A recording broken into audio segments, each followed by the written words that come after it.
Hello students, तो आज है सॉलिड स्टेट का लेक्चर नंबर 15 जिसमें हम लोग डिफेक्ट्स को कंटिन्यू करने जा रहे हैं। और नेक्स्ट हमारा डिफेक्ट कौन सा है? Non stoichiometric defect. तो कॉपी और पेन निकाल लीजिए, नोट्स बनाना स्टार्ट करिए। और ये टॉपिक बोर्ड्स के लिए बहुत ही ज़्यादा इंपॉर्टेंट है। क्यों? क्योंकि यहाँ से 80% रीजनिंग लगभग इस चैप्टर की इसी टॉपिक से आती है। ठीक ना? तो चलिए स्टार्ट करते हैं। तो क्या है नॉन स्टोइकियोमेट्रिक डिफेक्ट? तो नॉन स्टोइकियोमेट्रिक मतलब स्टोइकियोमेट्री सेम नहीं होगी, मतलब ऐसा डिफेक्ट जिसमें कैटायन और एनायन का रेशियो इक्वल नहीं होता होगा। तो इस टाइप के डिफेक्ट को हम लोग क्या कहते हैं? नॉन स्टोइकियोमेट्रिक डिफेक्ट कहते हैं। तो लिख लीजिएगा अगर लिखना चाहो। नॉन स्टोइकियोमेट्रिक डिफेक्ट क्या है?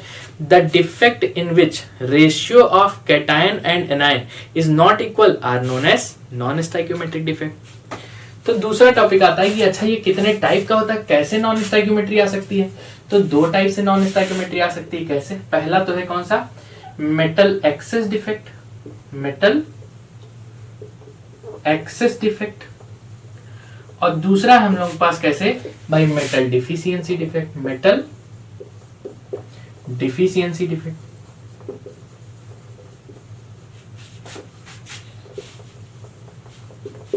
अब मेटल एक्सेस डिफेक्ट क्या है? तो नाम से ही क्लियर है भैया, मेटल जो है वो क्या हो जाए? एक्सेस हो जाए। देखिए नाम से क्लियर है, मेटल एक्सेस हो जाए। अब भाई मेटल कैसे एक्सेस हो सकता है? तो अपन लोगों के पास क्या है? चलिए एक कोई मेटेलिक क्रिस्टल है, तो इसमें कैसा है? ये कैटायन है, फिर एनायन है, एनायन। इस तरीके से कैटायन एनायन जो है वो क्या है? किसी क्रिस्टलाइन सॉलिड में इस तरीके से फील्ड, ये इस तरीके से है, कोई क्रिस्टल है ये मेटल का। अच्छा, जो मेटेलिक क्रिस्टल मतलब ये जो कैटायन एनायन का आयनिक क्रिस्टल है, इस आयनिक क्रिस्टल में जो कैटायन होता है वो क्या होता है? वो तो मेटल होता है। और जो एनायन होता है वो क्या होता है? नॉन मेटल होता है। तो भाई अगर ये आयनिक क्रिस्टल है, तो इसमें अगर हम मेटल एक्सेस करना चाहते हैं, मतलब कैटायन एक्सेस करना चाहते हैं, तो कैटायन कैसे एक्सेस कर सकते हो? बता, तुम खुद ही सोचो। या तो हम कैटायन बढ़ा दें, कहीं से ले आके वाइड में ले आके कैटायन, भाई यहां तो फिल करने की जगह है नहीं साइड्स पर, तो हम कहां भरेंगे कैटायन को? वाइड में ले आके भरेंगे। तो वाइड में, चलो देखो रेड पेन से हम दिखा दे रहे हैं, देखो या तो यहां पर इसकी इंटरस्टिशियल साइड में कैटायन लिया के भर दें, या तो ये रास्ता है, या तो दूसरा रास्ता क्या है भाई? ये हम वाइड में ना भर के हम एनायन ही यहां से गायब कर दें, इस तरीके से ये खाली कर दे जगह, तो भाई कैटायन की मात्रा अपने आप क्या हो जाएगी? बढ़ जाएगी। तो दो रास्ते हैं, या तो हम क्या कर दें? Excess of cation in interstitial site, excess of cation in interstitial site, interstitial site. या फिर दूसरा क्या है? दूसरा क्या है? एनायन हटा दें यहां से, मतलब यहां पे एक वैकेंसी क्रिएट कर दें, तो बाई एनायन वैकेंसी। तो दूसरा रास्ता है क्या? एनायन वैकेंसी क्रिएट कर दें। दो रास्ते हैं, तो या तो एनायन वैकेंसी कर दें, और या फिर क्या कर दें हम लोग? या तो हम लोग एक्सेस ऑफ कैटायन कर दें। फिर दूसरा रास्ता, ये मेटल डिफिशियंसी डिफेक्ट कैसे होता है? तो मेटल डिफिशियंसी कैसे हो सकता है? तो यार फिर से क्रिस्टल अपन लोगों के पास है, कैटायन होगा, एनायन होगा, कैटायन होगा, एनायन होगा, इस तरीके से हम लोगों के पास क्या होगा? एक क्रिस्टल होगा। अच्छा, ये जो क्रिस्टल है, इस क्रिस्टल में क्या होगा? मेटल कैटायन की, मेटल जो है वो क्या होगा? कैटायन होगा, और जो नॉन मेटल होगा वो क्या होगा? एनायन होगा। यार हमको क्या करना है? नाम से क्लियर है, मेटल को डिफिशिएंट करना है। तो मेटल को डिफिशिएंट कैसे कर सकते हैं भाई? हम यहां से क्या करें? यहां से हम मेटल्स को गायब कर दें, इस तरीके से गायब कर दें, तो क्या हो गया? मेटल डिफिशिएंट हो गया। ठीक, तो मेटल डिफिशियंसी हो गई। अच्छा, दूसरा पॉइंट ये है कैसे होता है, आगे हम लोग पढ़ेंगे, हेडिंग डाल के अलग से पढ़ेंगे यार, लेकिन फिलहाल जो है मेटल्स को गायब कर दें, तो यहां पर मेटल डिफिशियंसी हो जाएगी। और दूसरा एक रास्ता और हो सकता था, क्या भाई? हम ले आके क्या करें? एनायन वाइड्स में भर दें। कहां पर भर दें? वाइड्स में ले आके एनायन भर दें। तो भैया ये पॉसिबल है नहीं। एनायन क्यों नहीं भर सकते? क्योंकि यार एनायन का साइज तो बड़ा होता है। अगर साइज बड़ा होगा तो क्या वाइड्स में एनायन फिट हो पाएंगे? हमने तो रेडियस रेशियो में पढ़ा है भाई कि एक डेफिनेट रेडियस रेशियो का होता है, तब कैटायन उसमें छोटे साइज होने की वजह से भर जाता है। लेकिन भैया एनायन कैसे भर पाएंगे? एनायन तो भर ही नहीं पाएंगे। तो ये बहुत रेयर फिनोमिना है, कि बहुत रेयरेस्ट फिनोमिना है कि यहाँ पर कोई एनायन ले आके इंटरस्टिशियल वाइड में फिल करे। तो हमारे पास क्या है? एनायन तो नहीं भर सकते, लेकिन हाँ कैटायनिक वैकेंसी क्रिएट करके हम लोग क्या कर सकते हैं? मेटल एक्सेस डिफेक्ट ला सकते हैं। तो ये अपन लोगों के पास क्या है, दो रास्ते हैं मेटल एक्सेस डिफेक्ट करने के। कौन कौन से? Excess of cation in interstitial site, ऐसा कर सकते हैं, या फिर एनायन वैकेंसी क्रिएट कर दे, तब हम लोग मेटल एक्सेस डिफेक्ट ला सकते हैं। मेटल डिफिशियंसी डिफेक्ट कैसे ला सकते हैं? तो या तो हम कैटायन को क्या कर दें, गायब कर दें, मतलब कैटायन वैकेंसी क्रिएट कर दें, या फिर दूसरा रास्ता एक और कौन सा था कि हम लोग एनायन यहां फिल करें, लेकिन ये बहुत रेयर है, ये होता नहीं है जल्दी, है ना, होता ही नहीं है मेरे हिसाब से तो। ठीक, तो चलिए इतना कॉपी कर लीजिए, बस इंट्रोडक्शन था, कॉपी कर लीजिए इसको, कॉपी कर लीजिए। चलिए अब नेक्स्ट आता है हम लोगों के पास, हेडिंग है मेटल एक्सेस डिफेक्ट।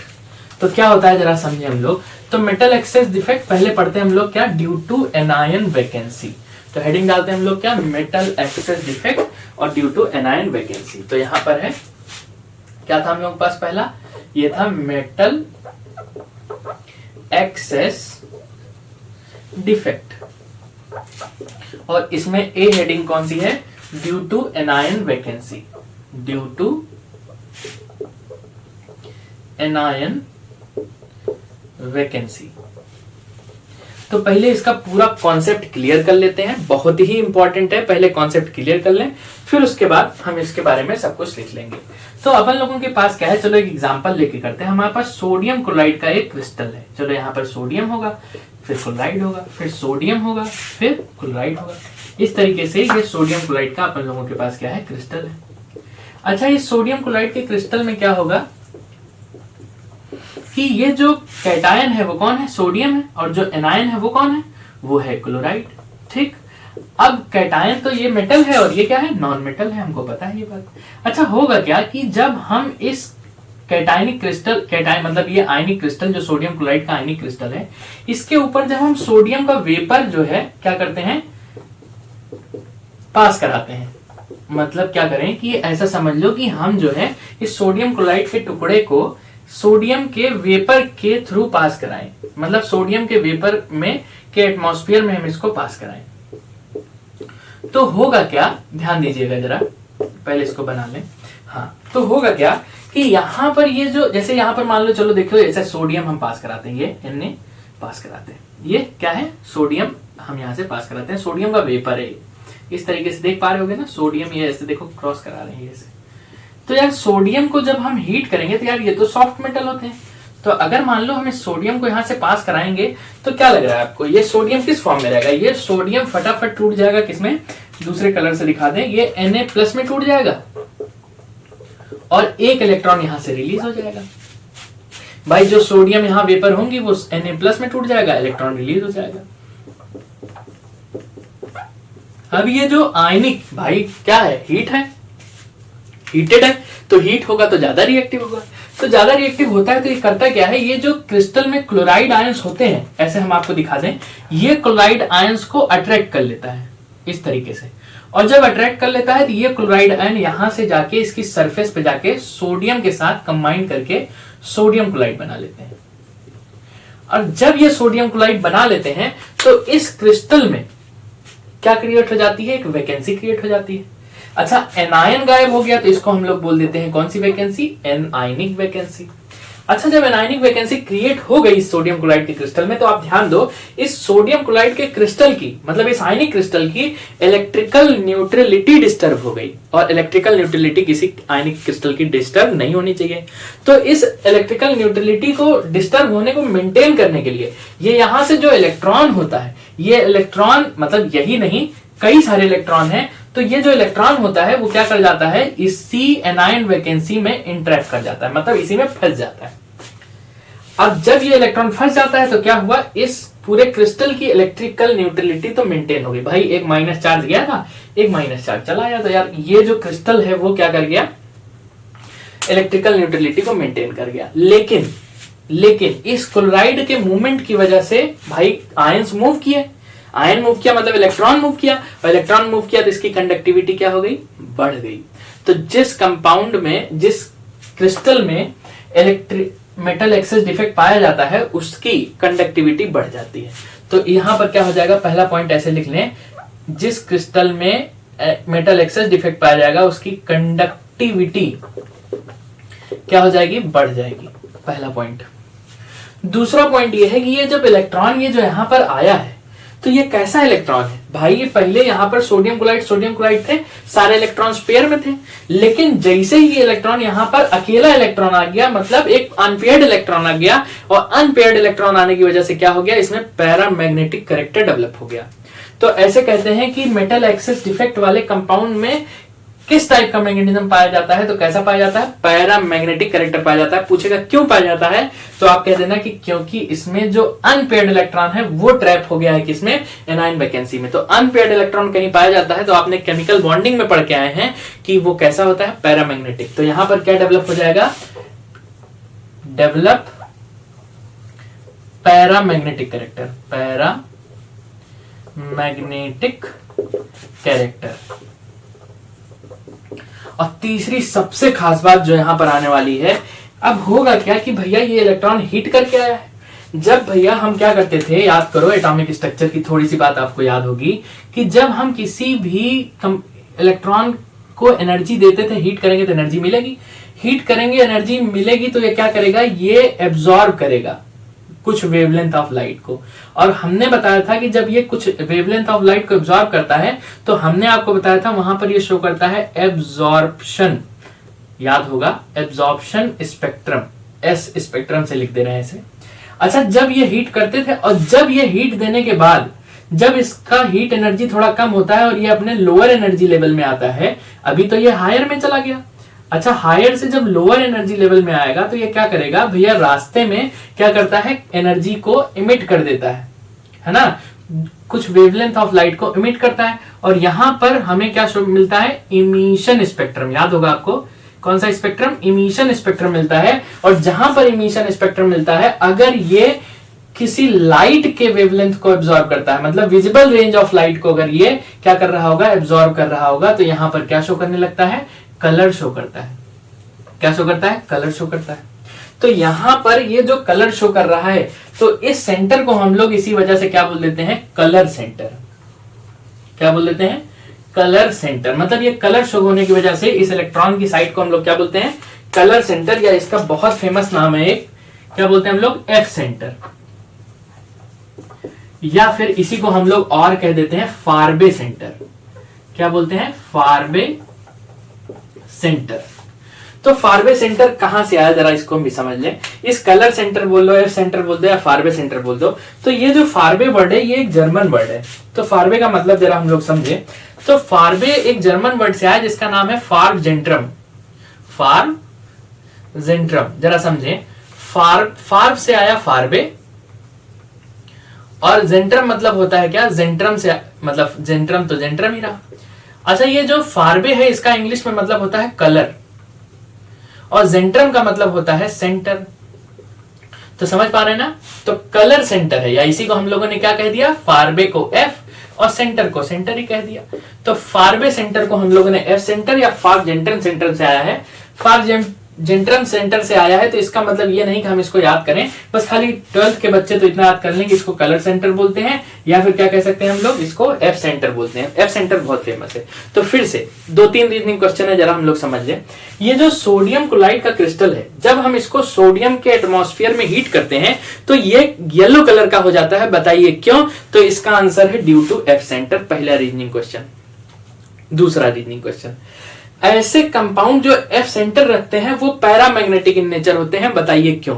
तो इसका आंसर है कि जब एफ सेंटर रखते हैं तो अनपेयर्ड इलेक्ट्रॉन ट्रैप हो जाता है एनायन वैकेंसी में, और जो मैग्नेटिज्म अपीयर होता है वो कौन सा होता है, पैरामैग्नेटिज्म। अच्छा, इससे पहले क्या रहते हैं ये, तो भैया इससे पहले कैसे हैं, डायामैग्नेटिक हैं। तो जब एफ सेंटर आएगा तो डायामैग्नेटिक किसमें कन्वर्ट हो जाता है, पैरामैग्नेटिज्म में। और तीसरा पॉइंट, जब एफ सेंटर आएगा तो भैया क्या होगा, मेटल एक्सेस डिफेक्ट होगा, और मेटल एक्सेस डिफेक्ट होगा तो क्या हो जाएगा, कंडक्टिविटी बढ़ जाएगी।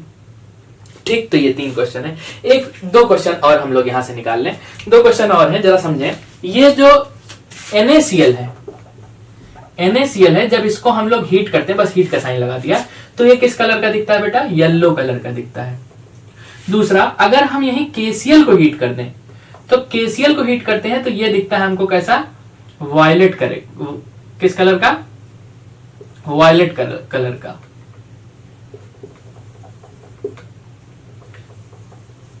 और अगर हम यहीं पर LiCl को हीट करें, तो ये हमको दिखता है किस किस कलर का, पिंक कलर का। किस कलर का, पिंक कलर का। अच्छा ये है क्यों, तो तीनों के लिए एक ही रीजन है, रीजन समझ लें। When sodium chloride is heated in the atmosphere of sodium it appears yellow, why, तो आंसर कहना भैया ड्यू टू एफ सेंटर। अब आगे लिख लेना कि एफ सेंटर क्या है, कि when sodium chloride is heated the anion is missing from its side and due to maintain the electrical neutrality electron entrapped in the anion vacancy and appears as a F center। ठीक, तो ये आप लोग यहां पर कर लीजिएगा, या ऐसा कह लीजिएगा कि जब हम लोग क्या करते हैं, इसको हीट करते हैं तो ये जो क्लोराइड होता है यहां से बाहर निकल जाता है, जिससे एनायन वैकेंसी क्रिएट हो जाती है। एनायन वैकेंसी क्रिएट हो जाती है तो इलेक्ट्रिकल न्यूट्रलिटी डिस्टर्ब हो जाती है। डिस्टर्ब होने की वजह से यहां पर इलेक्ट्रॉन एंट्रैप कर जाता है। अच्छा, इलेक्ट्रॉन कहां जाता है, पहले हीट मिलती है तो हायर एनर्जी में जाता है, एब्जॉर्प्शन स्पेक्ट्रम शो करता है, और जब लोअर एनर्जी में जाता है तो कुछ कलर अपीयर करता है, और ये किस कलर का होता है, सोडियम क्लोराइड के लिए येलो कलर होता है। बिल्कुल सेम वैसे ही जब पोटेशियम क्लोराइड को हीट करते हैं तो वायलेट कलर दिखता है, बताइए क्यों, तो कह देना एफ सेंटर। अब 12th के बच्चे एक बात समझ लो, आपसे कहेगा सोडियम क्लोराइड जब सोडियम के एटमॉस्फेयर में हीट करते हैं तो कौन सा कलर, कह देना येलो कलर। पूछेगा क्यों, तो कह देना ड्यू टू एफ सेंटर। फिर से केसीएल को जब हीट करते हैं तो किस कलर का दिखता है, वायलेट कलर का दिखता है, बताइए क्यों, तो कह देना ड्यू टू एफ सेंटर। तीसरा क्वेश्चन, जब LiCl को हीट करते हैं तो किस कलर का दिखता है, पिंक, तो कह देना क्यों, तो आंसर है क्या, एफ सेंटर। एफ सेंटर क्या होता है, जब हम हीट करते हैं तो इलेक्ट्रॉन एक्साइट होता है, कुछ विजिबल रेंज ऑफ लाइट को एब्जॉर्ब करता है, और जब अपने लोअर एनर्जी लेवल में आता है तो क्या करता है, लाइट को इमिट करता है, विजिबल रेंज ऑफ लाइट को, और कलर के फॉर्म में अपीयर होता है। इस वजह से ये पूरा क्रिस्टल किस कलर का दिखता है, हीट करने पर येलो कलर का दिखता है। ये कैसा दिखता है, केसीएल वायलेट का दिखता है, और ये जो LiCl है किसका दिखता है, पिंक कलर का दिखता है। ठीक, तो ये हो गया। फिर उसके बाद रीजनिंग क्वेश्चन क्या है कि भैया जो एफ सेंटर जिनके पास होता है, जिन क्रिस्टल के पास, वो पैरामैग्नेटिक कैरेक्टर शो करते हैं, तो कह देना कि अनपेयर्ड इलेक्ट्रॉन इंट्रैप कर जाता है। इंट्रैप कर जाना मतलब फंस जाता है, कहां पर, एनायन वैकेंसी में, और जब अनपेयर्ड इलेक्ट्रॉन कहीं पर पाया जाता है तो कैसा होता है, पैरामैग्नेटिक होता है। और तीसरा पॉइंट क्या, इसकी कंडक्टिविटी क्या हो जाती है, इंक्रीज कर जाती है। क्यों, क्योंकि मूवमेंट ऑफ इलेक्ट्रॉन होने लगता है। ठीक, तो इतना पॉइंट हमने आपको बता दिया। ये क्या था, मेटल एक्सेस डिफेक्ट क्या है, पहले नोट कर लीजिए, फिर हम आपको लिखवा देते हैं। नोट कर लीजिए पहले, जल्दी जल्दी नोट करिए, बहुत अच्छे। तो कहीं जगह बना लें, उम्मीद है आपने पॉज करके नोट कर लिया होगा। इसको छत पे नोट करिएगा, जिससे क्या हो, आपको जगह मिल जाए लिखने के लिए स्टेटमेंट। चलिए सब बना लीजिएगा, इसको भी छत पे बना लीजिएगा, हटा दें इसको।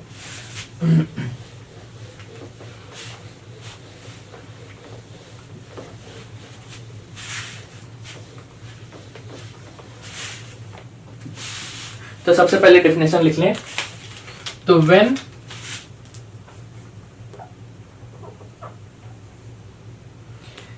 an ion is missing from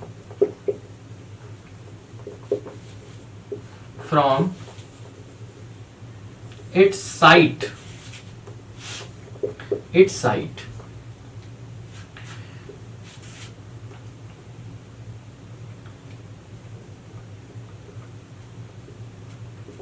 vacancy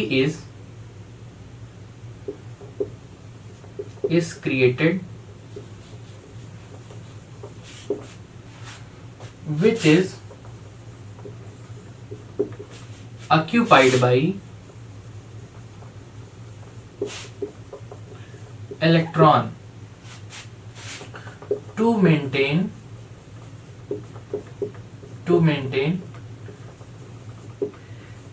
electrical neutrality.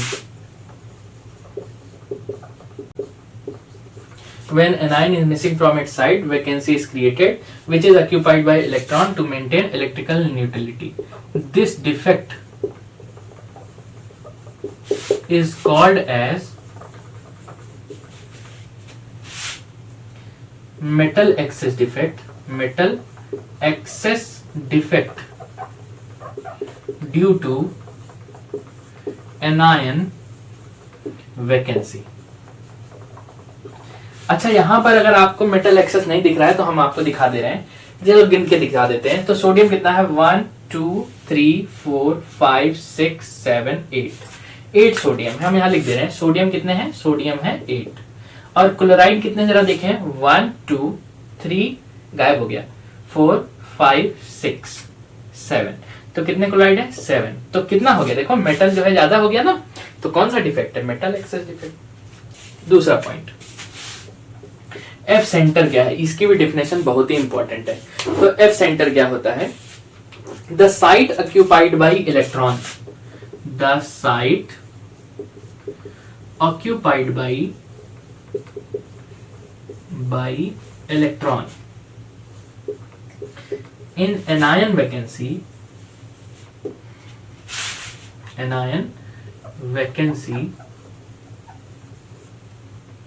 is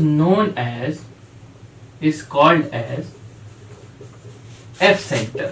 F centre, या फिर आप क्या कह लेना, फारबे सेंटर, या फिर क्या कह लेना, कलर सेंटर। नोट कर लीजिए इसको।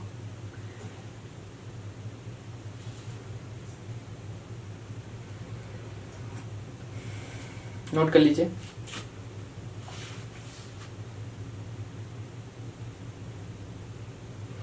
यहां एक बात और ऐड कर लीजिएगा,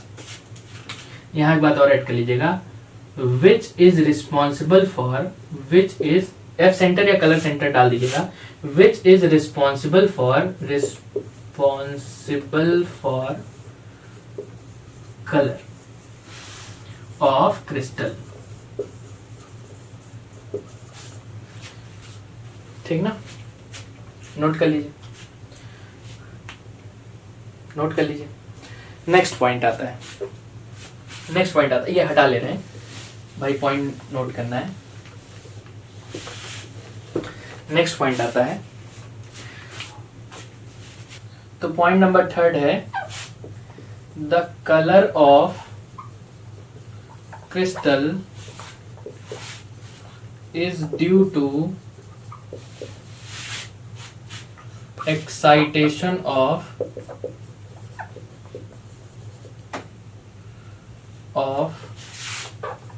electron into higher energy level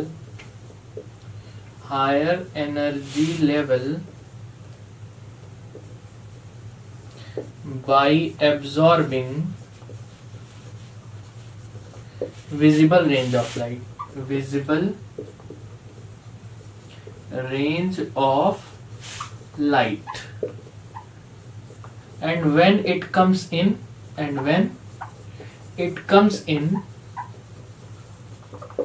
ground state या lower energy level, it emits light in form of colour. और एक पॉइंट यहां और ऐड कर देते हैं, एंड इंक्रीजेस द, ऐसे आप इंक्रीजेस लिखिएगा, increases the conductivity of crystal, यही ऐड कर लीजिएगा, क्रिस्टल। ठीक है, तो ये पॉइंट नंबर 3 हो गया। हम इसको हटा ले रहे हैं, आपने नोट किया होगा, हमें पूरी उम्मीद है। पॉइंट नंबर 4 इसमें क्या है, जरा समझे हम लोग। पॉइंट नंबर 4 क्या है, तो पॉइंट नंबर 4 है कि जैसे जैसे एफ सेंटर बढ़ता जाएगा वैसे वैसे इंटेंसिटी ऑफ कलर बढ़ता जाएगा। तो एज एफ सेंटर इंक्रीजेस, आप लिखिएगा पूरा, as F centre increases, intensity of colour increases.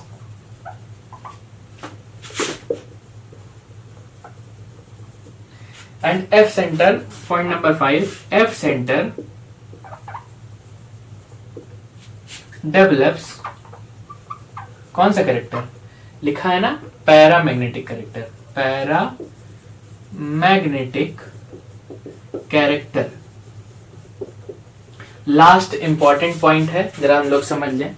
Last important point है, सबसे लास्ट में उतारिएगा, पहले समझ लीजिए सब। लास्ट इंपॉर्टेंट पॉइंट है, लास्ट इंपॉर्टेंट पॉइंट समझ लीजिए, ये जो डिफेक्ट है वो किस क्रिस्टल में अपीयर होता है? तो ये शॉर्टकी डिफेक्टेड क्रिस्टल में अपीयर होता है। तो लास्ट पॉइंट है, this type of defect appears in Schottky defected crystal. Schottky defected crystal. और लास्ट पॉइंट लिख लीजिएगा, 7 पॉइंट क्या है? 7 पॉइंट भी लिख लीजिए, ऐसे लिख लीजिएगा, on heating NaCl it appears किस कलर का? येलो, कॉमा KCl appears कैसा? वायलेट, एंड LiCl appears कैसा? Pink, due to F centre. एक बार पूरा रिवाइज कर दें, देखिए। तो सबसे पहला पॉइंट क्या लिखेंगे आप? When anion is missing from its site, vacancy is created which is occupied by electron to maintain electrical neutrality. This defect is called as क्या? Metal excess defect due to anion vacancy. Point number 1। Point number 2 क्या है?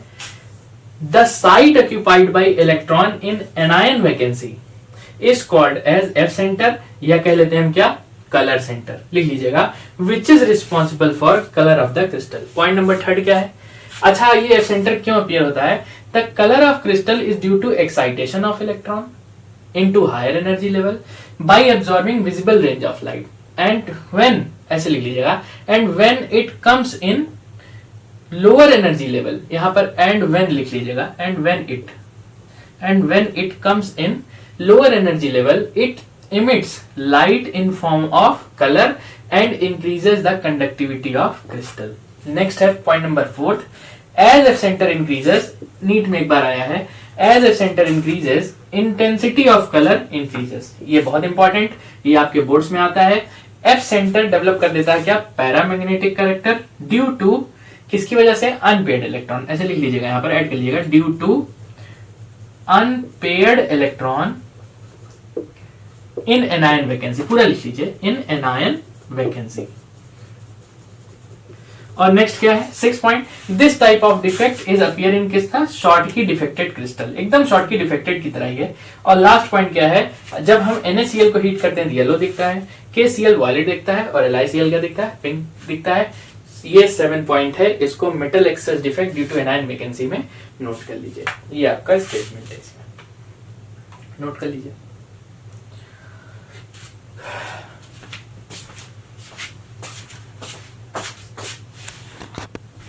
तो ये जो है due to F centre है, due to F centre.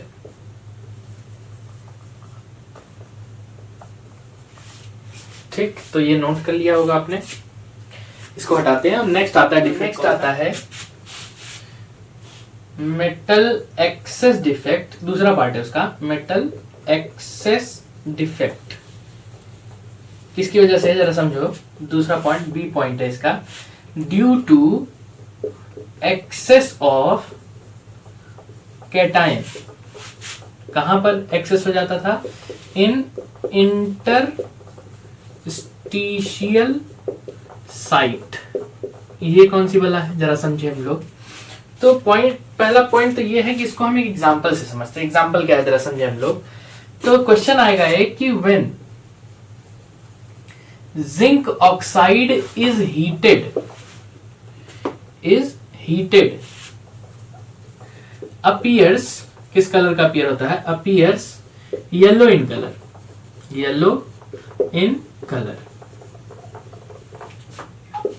तो पूछा जाएगा कि क्यों भैया, ये जब नॉर्मली तो रूम टेम्परेचर पे कैसा होता है? व्हाइट कलर का होता है, लेकिन जिंक ऑक्साइड को जब हीट कर देते हैं तो किस कलर का होता है? ये होता है किस कलर का? येलो कलर का। बताइए क्यों?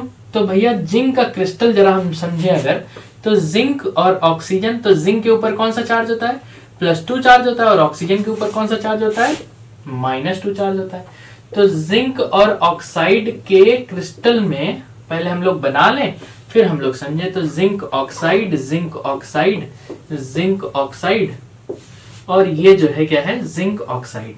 अभी तो ये स्टोइकियोमेट्रिक है, लेकिन ये कैसे इसमें स्टोइकियोमेट्री डेवलप होगी जरा हम लोग समझे।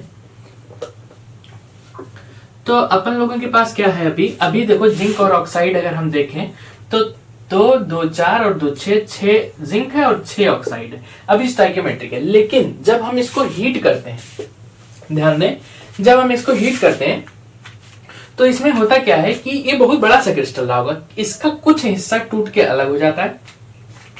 तो जब हीट करते हैं तो होता क्या है उस हिस्से पे जरा देखें हम लोग। जिंक ऑक्साइड को जब हम लोग हीट करते हैं तो ये कन्वर्ट हो जाता है Zn+2 में कुछ पार्ट, और साथ में क्या हो जाता है, ऑक्सीजन गैस के फॉर्म में यहां से निकल जाती है और 2 इलेक्ट्रॉन यहां से इससे रिलीज हो जाता है। तो होता क्या है इसमें, ध्यान दीजिएगा, तो ये कहीं बगल में भी क्रिस्टल रहा होगा, ऐसे ये तो बहुत बड़ा कंटिन्यूअस क्रिस्टलाइन सॉलिड है ना। तो इसमें जब ये टूट के एक टुकड़ा गिरा होगा यहाँ पर क्रिस्टल का, तो इसमें हुआ क्या होगा कि कुछ जिंक के आयन इस क्रिस्टल में रह गए होंगे, इस और कहां रह गए, इसकी इंटरस्टिशियल साइट में। और जब इसकी इंटरस्टिशियल साइट में रह गए होंगे और इस क्रिस्टल में, इस पर्टिकुलर क्रिस्टल में कैटायन और एनायन जो है वो अपनी ओरिजिनल साइट को छोड़ के जाता नहीं है, बल्कि एक्स्ट्रा जिंक ऑक्साइड का क्रिस्टल जो रहा होगा उसको हमने हीट किया तो उसका जिंक का जो आयन होता है वो आके इंटरस्टिशियल साइट में लॉज हो जाता है, भर जाता है। अब इसके लॉज होने से होता क्या है कि इसकी इलेक्ट्रिकल न्यूट्रलिटी क्या हो जाती है, डिस्टर्ब। अब इस इलेक्ट्रिकल न्यूट्रलिटी को मेंटेन करने के लिए होता क्या है कि ये जो इलेक्ट्रॉन होता है वो इस इंटरस्टिशियल साइट में आके इंटरैक्ट करने लगता है, और इससे जिंक की इलेक्ट्रिकल न्यूट्रलिटी जो डिस्टर्ब हो रही थी जिंक की वजह से, वो मेंटेन हो जाती है। ठीक, तो अब जब जिंक की इलेक्ट्रिकल न्यूट्रलिटी मेंटेन हो जाती है तो हुआ क्या कि ये इलेक्ट्रॉन जब हीट किया था तभी तो ये इलेक्ट्रॉन भैया यहाँ पर आया, इंटरैप हुआ, और इंटरैप हुआ तो हायर एनर्जी में गया होगा, फिर लोअर में आया होगा, लोअर में आया होगा तो कलर अपीयर किया होगा, और इसको हम लोग क्या बोल देते हैं, कलर सेंटर। याद होगा, या कलर सेंटर, या क्या कह दिया था हम लोगों ने, फारबे सेंटर या एफ सेंटर। आप फारबे भी लिख लीजिएगा यहाँ पर, फारबे सेंटर है ना, समझ पा रहे हैं। तो ये भी अच्छा, ये जो एक्सेस ऑफ कैटायन की वजह से भी एफ सेंटर अपीयर होता है। तो हम ऐसा कह लें कि जब मेटल एक्सेस डिफेक्ट होगा तो पक्की बात है एफ सेंटर अपीयर होगा, और एफ सेंटर अपीयर होगा तो क्या अपीयर होगा, कलर अपीयर होगा। तो यहां पर जो जिंक ऑक्साइड में जो जिंक का क्रिस्टल होता है वो किस कलर का शो करने लगता है, येलो कलर का शो करने लगता है, ड्यू टू, फिर से कौन सा आंसर है, ड्यू टू एफ सेंटर, है ना। तो यहां पर क्या है, इसका अगर हम लोग डेफिनेशन लिखेंगे तो पहले इसको कॉपी कर लीजिए, कॉपी कर लीजिए, फिर डेफिनेशन लिखते हैं। कॉपी करिए, तो इसकी डेफिनेशन लिख लेते हैं। तो when cation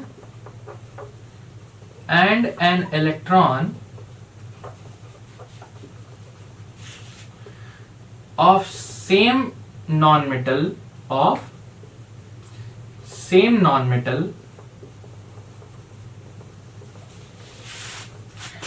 occupies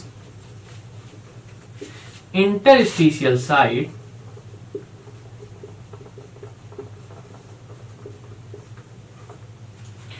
with same cation and anion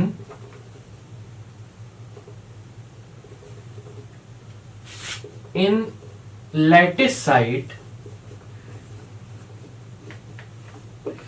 then the defect is known as, the defect is called as कौन सा, called as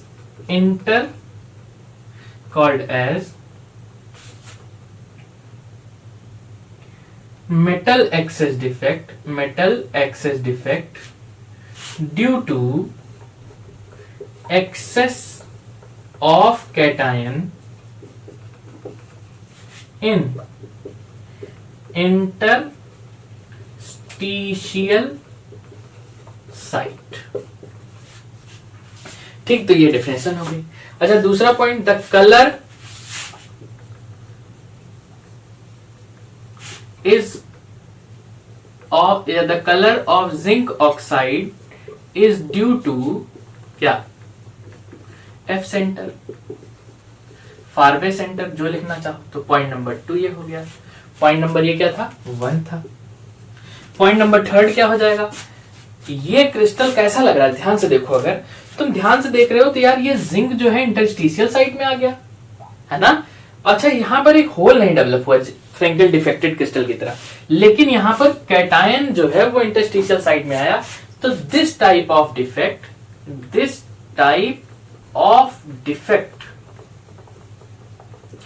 is appear in Frenkel defected crystal. Frenkel, अब इसको हम थोड़ा आगे बढ़ाएंगे, फ्रेंकेल डिफेक्टेड क्रिस्टल। अच्छा, यहां पर हम नॉन स्टाइकियोमेट्रिक की बात करें कि हाँ ये सच में नॉन स्टाइकियोमेट्रिक है, तो जिंक और ऑक्साइड का जो रेशियो था पहले 6:6 था, अभी मिटाया थोड़ी देर पहले, लेकिन अभी क्या हो गया, जिंक हो गया 7 क्योंकि एक्सेस में आ गया, और ऑक्साइड हो गया 6। तो यार जिंक ऑक्साइड अगर हम देखें तो जिंक ऑक्साइड में जिंक जो है 7 हो गया और ये 6 रह गया, तो फिर से भैया क्या हो गया, मेटल एक्सेस हो गई।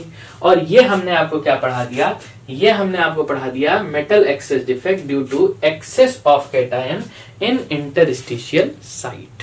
ठीक, अब थर्ड आता है कौन सा, मेटल डिफिशियंसी डिफेक्ट। कौन सा, मेटल, कॉपी कर लीजिएगा इसको, कॉपी कर लीजिए, कॉपी कर लिया होगा, मेटल डिफिशियंसी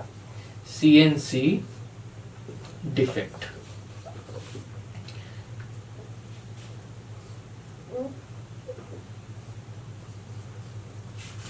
ठीक, चलिए नोट कर लिए होगा और हम इसको हटा। तो नेक्स्ट आता है मेटल डिफिशियंसी डिफेक्ट।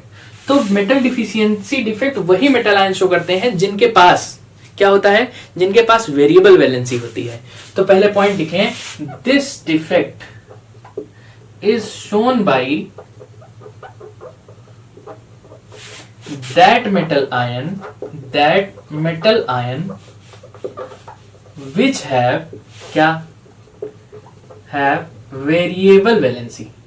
कैसी, वेरिएबल वैलेंसी। जैसे ये कौन सी बात है भैया, जैसे आयरन +2 भी शो करता है, +3 भी शो करता है। तो फॉर एग्जांपल कौन, बहुत फेमस एग्जांपल है इसका, आयरन, निकेल, कोबाल्ट। अच्छा, आपको पता है जिंक जो है, जिंक ऑक्साइड अभी पढ़ के आ रहे हैं, तो जिंक ऑक्साइड जो है मेटल डिफिशियंसी डिफेक्ट नहीं शो करता है, डू नॉट शो। क्यों, क्योंकि वेरिएबल वैलेंसी नहीं होती। अच्छा, अब इसको अगर हम समझना चाहें तो जरा एक क्रिस्टल बना के देख लें, आयरन ऑक्साइड का क्रिस्टल बना दे, तो आयरन है, ऑक्साइड है, आयरन है, ऑक्साइड है। इस तरीके से आयरन ऑक्साइड का क्रिस्टल बना ले, जल्दी जल्दी बना लेते हैं, आयरन ऑक्साइड, आयरन ऑक्साइड।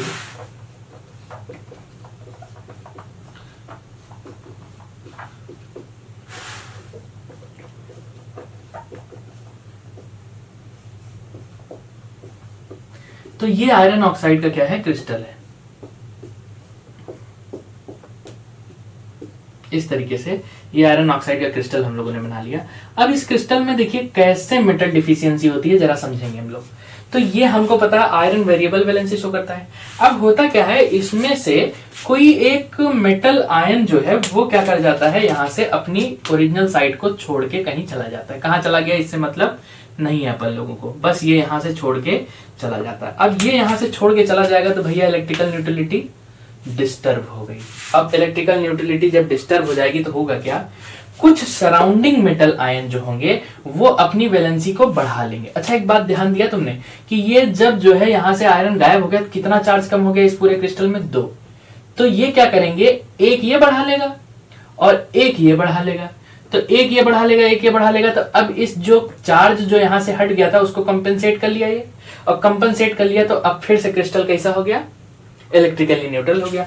और न्यूट्रल तो हो गया, एक होल डेवलप हो गया, और साथ साथ क्या हुआ, ये जो बगल वाले एटम्स थे, बगल वाले आयंस थे, कौन से, आयरन, ये अपनी वैलेंसी को क्या कर लिए, थोड़ा सा बढ़ा लिए। ठीक, तो होगा क्या इसमें, अगर हम गिनती करें तो Fe+2 आयन कितने हैं जरा समझें, Fe+3 कितने हैं और कितना है ऑक्सीजन कितना है, जरा देख लें हम लोग। तो Fe आयन है 1 2 3 4 5 5 आयन है, तो 5 आयन है, अगर ये 5 है ऐसे लिख लें 5, ये कितने हैं 2 हैं, और ये कितना है जरा समझें 1 2 3 4 5 6 7 8 है। अच्छा, इससे जो चार्ज डेवलप होगा वो +10 होगा। अच्छा, इससे जो चार्ज डेवलप होगा +C होगा, और इससे 8 टू जा कितना होगा 16 होगा माइनस का। तो यार यहां से हम देख पा रहे हैं कि यार अभी भी ये +16 है और ये कैसा है -16 है, देख पा रहे हैं ना। तो देख लीजिए ये कैसा है, इलेक्ट्रिकली न्यूट्रल है। और एक बात और देखिए आपने कि यहां पर जो आयरन जितने हैं, क्या +2 वाला क्या उतने ही ऑक्साइड है? नहीं, यहां पर कुछ ना कुछ स्टोइकियोमेट्री इसकी बदल गई है, और हम देख पा रहे हैं कि जितने आयरन है क्या उतने ऑक्साइड है? नहीं। अगर हम देख पा रहे हैं 5 2 7 जो है वो आयरन एटम है, और ऑक्साइड कितने हैं 8 है। तो इसका मतलब क्या हो गया कि यहाँ पर स्टोइकियोमेट्री बदल चुकी है। अच्छा, बदल चुकी है, तो यहाँ पर ये जो डिफेक्ट आया वो कौन सा आ गया? मेटल जो है वो डिफिशियंट कर गए, कम हो गए। तो इस टाइप के डिफेक्ट को हम लोग क्या बोल देंगे? मेटल डिफिशियंसी डिफेक्ट, पहला पॉइंट। अब इसको बना लीजिए आप पहले फटाफट।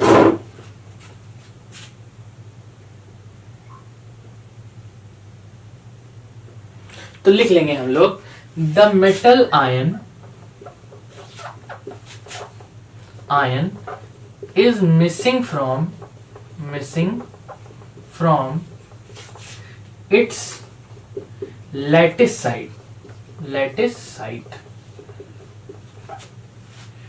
and to maintain electrical neutrality some surrounding ions increases their valency and crystal becomes electrically neutral। तो इस टाइप के अब यहां पे लिख लेंगे, this defect is known as, this defect is called as, हम ऐसे शॉर्ट में लिख दे रहे हैं, मेटल डिफिशियंसी डिफेक्ट। आप पूरा लिखिएगा, ठीक। अच्छा, यहां पर कोई कलर नहीं अपीयर हो रहा है भाई, है ना, लेकिन यहां से बहुत जबरदस्त क्वेश्चन आता है। पहले इसको नोट कर लीजिए, फिर हम आपको समझाते हैं। पहले इसको नोट कर लिए। तो हम लोगों ने एक बार देख लें, तो ये वेरिएबल वैलेंसी वाले शो करते हैं, पहला पॉइंट। दूसरा पॉइंट, जब एक मेटल आयन अपनी ओरिजिनल साइड को छोड़ देता है तो सराउंडिंग वाले एटम अपनी वैलेंसी को क्या कर लेते हैं? बढ़ा देते हैं, और इलेक्ट्रिकल न्यूट्रलिटी को मेंटेन कर देते हैं। और इसकी वजह से हमने देखा कि जो मेटल आयन है वो डिफिशियंट हो गए। अब डिफिशियंट हो गए तो क्या हो जाएगा? यहां पर क्या शो करने लगेंगे? ये मेटल डिफिशियंसी शो करने लगेंगे। अब यहां से जो क्वेश्चन आता है वो हम लोग समझें। तो यहां से क्वेश्चन क्या है, हटा दें इसको, नोट कर लिया होगा उम्मीद है। तो Fe.950 एक कंपाउंड है। पहला क्वेश्चन तो ये है कि किस टाइप का डिफेक्ट है। तो भैया ये है क्या, जरा समझे, ये क्या है? ऐसा कोई जादू नहीं है, कोई रॉकेट साइंस भी नहीं इसमें, बहुत सिंपल सी बात है। ये कह रहा है कि इसमें जो आयरन और ऑक्साइड का रेशियो है वो 0.95:1 है। कहने का मतलब है कि अगर हम इसको 100 से मल्टीप्लाई करके समझें तो कहीं कंपाउंड में 95 आयरन है तो ऑक्साइड कितने हैं? 100 है। बहुत सिंपल सी बात। अच्छा, एक बात आपको पता है कि ये जो है आयनिक क्रिस्टल है, और आयनिक क्रिस्टल हमेशा कैसा होता है? इलेक्ट्रिकली न्यूट्रल होता है। कैसा होता है? इलेक्ट्रिकली न्यूट्रल होता है, ठीक। तो पहला क्वेश्चन ये है, इसमें हम बता रहे हैं इसको आगे, लेकिन पहला क्वेश्चन ये आएगा कि किस टाइप का डिफेक्ट है। तो तुम देख पा रहे हो यार, 100 ये है, 95 है, मेटल कम है। मेटल कम है तो कौन सा डिफेक्ट? मेटल डिफिशियंसी डिफेक्ट पाया जा रहा है, पहला पॉइंट। दूसरा पॉइंट क्या है? दूसरा पॉइंट ये है कि आखिर इसमें अगर ये 95 है और ये 100 है तो इस पे चार्ज कितना हो जाएगा? तो एक ऑक्सीजन पे -2 होता है, तो 100 इंटू -2 इक्वल टू -200। तो क्या ये सिर्फ +2 वाला रह के ये 200 हो पाएगा? नहीं। और ये 100% इलेक्ट्रिकली न्यूट्रल है तो ये -200 तो होगा ही, +200 तो होगा ही। इसका मतलब ये है कि इसमें पक्की बात है, सिर्फ आयरन +2 नहीं होगा, इसमें +3 भी होगा। ये सब बना के थोड़ी ना देगा आपको, ये तो खाली इतना बना के दे देगा। और ऑक्सीजन क्या है -2, तो पक्की बात है जितना प्लस चार्ज है उतना माइनस है। तो अब आपसे क्वेश्चन पूछने वाला है यहाँ पर कि भैया परसेंटेज ऑफ Fe+2 बता दो हमको और परसेंटेज ऑफ Fe+3 बता दो। बहुत आसान सा है। तो यार अगर पूरा चार्ज इलेक्ट्रिकली न्यूट्रल होगा तो अगर हम कह दें कि यार ये 0.95 है, तो अगर हम इसको x मान लें, किसको थोड़ा सा नीचे लिख दें, अगर इसको x मान लें, इसको 0.95 माइनस x हो जाएगा। समझ पा रहे हैं ना? तो यहां पर अगर हम परसेंटेज निकालना चाहें, और ऑक्सीजन कितने हैं, ऑक्सीजन तो 1 है, इसका तो कोई टेंशन ही नहीं। तो अगर हम यहां पर चार्ज निकालना चाहें तो ये हो जाएगा 2 इंटू, मतलब +2 चार्ज है तो 2 इंटू x चार्ज, प्लस ये हो जाएगा 3 इंटू 0.95 माइनस x चार्ज, और ये कितना हो जाएगा, ये कितना हो जाएगा, ये हो जाएगा 1 इंटू -2 इक्वल्स टू 0। भाई पूरा चार्ज तो 0 होगा, दोनों को जोड़ देंगे तो ये हो जाएगा कितना, अगर हम ऐड करें इसको 2x माइनस ये हो जाएगा 2.85 minus 3x minus 2 equals to 0। तो x आ गया कितना 0.85, x कितना आ गया 0.85। तो मतलब आयरन +2 यहाँ ऊपर लिख दे रहे हैं, आयरन +2 जो है वो कितना है 0.85, और ये आयरन +3 वाला कितना है 0.10 है। समझ पा रहे हैं ना, 0.10 है। अच्छा अगर हम यहाँ पर देखना चाहें, अगर हमको दिख रहा है तो परसेंटेज ऑफ Fe+2 निकालना है अगर, तो टोटल कितना है 0.95। तो तुमको याद होगा अगर तुम 100 नंबर का पेपर होता था, 60 नंबर पाते थे तो इंटू 100 करते थे तो 60% आता है। तो आज कितना है टोटल 0.95, पेपर कितने का है 0.95, और कितना पाया है +2 तो 0.85 इंटू 100 निकाल लीजिएगा। जो आंसर आएगा बताइएगा, कमेंट में जरूर करिएगा कि हाँ सर इतना आंसर आया। अच्छा इसका कितना हो जाएगा, परसेंटेज ऑफ Fe+3 कितना हो जाएगा, इसको भी देख लो। तो ये हो जाएगा 0.10 डिवाइडेड बाई 0.95 इंटू 100। भैया इसका भी आंसर कमेंट कर दीजिएगा हमको कितना आया, है ना। तो इस तरीके से आप परसेंटेज निकाल देंगे। एक क्वेश्चन और आता है, रेशियो कितना है सर, तो भैया आयरन +2 यहाँ पे दिखा दे रहे हैं ऐसे बॉक्स में, आयरन +2 ऑब्लिक आयरन +3 का रेशियो कितना है, तो +2 है 0.85 और ये कितना है 0.10। तो भैया डेसिमल काट दो, कितना आ जाएगा, कितना आ जाएगा जरा सब जोड़ लें। ये हो जाएगा 5 2 जा 10 और ये हो जाएगा कितना 5 1 जा 5 और 5 7 जा 35, यही तो 17 अगर +2 होंगे तो 2 Fe+3 होगा। इस तरीके से इसका रेशियो भी निकल आएगा। तो 3 क्वेश्चन यहाँ से आएगा। कैसा क्रिस्टल है नीट वाले बच्चों, मेटल डिफिशियंसी डिफेक्ट, तुम्हारा काम खत्म हो गया है। आईटी वाले बच्चों पहुंच जाओ तो इलेक्ट्रिकली न्यूट्रल है, तो भैया कितना है परसेंटेज, तो यहाँ से आईटी वाले बच्चे ये आयरन +2 की परसेंटेज निकाल दिए, यहाँ से आंसर हमें कमेंट करेंगे। +3 की परसेंटेज निकाल दिए, ये हमें कमेंट करेंगे। और उसके बाद क्या है, अगर कोई रेशियो पूछ लेगा तो कह देना 17:2। सही काटा है ना, 5 1 जा 5 3 और 5 7 जा 35, तो 17:2 इसका रेशियो। तो ये आपका क्या हो गया, नॉन स्टाइक्योमेट्रिक डिफेक्ट। तो लेक्चर को ही करते हैं समाप्त। नेक्स्ट में आएंगे हम लोग, क्या पढ़ेंगे, इम्प्योरिटी डिफेक्ट, जिसमें हम लोग पढ़ेंगे क्या, डोपिंग के बारे में, N type, P type, semi conductor पढ़ेंगे, बहुत सी बातें हैं, ठीक ना। तो चलिए लेक्चर कहीं करते हैं समाप्त, पढ़ाई करते रहिए, ऑल द बेस्ट।